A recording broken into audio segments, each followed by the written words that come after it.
ของจริงทุกข์คือของจริงที่ปรากฏณขณะที่เราไม่พอใจคับแค้นใจไม่สบายกายไม่สบายใจนะความคับแค้นใจก็เป็นทุกข์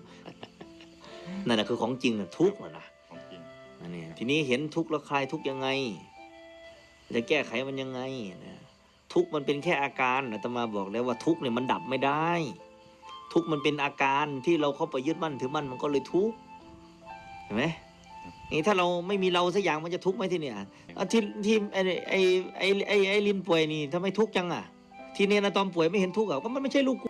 มันง่ายไหมทีเนี้ยธรรมะน่ะ ง่ายมากครับ ง่ายไหมมันทำไมทำไม่ได้ล่ะทีเนี้ย พยายาม มันไม่เห็นนะไง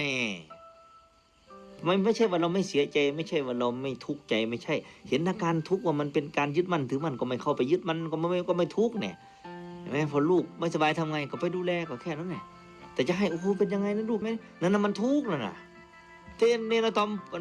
ป่วยไม่เห็นไปสนใจมันอ่ะ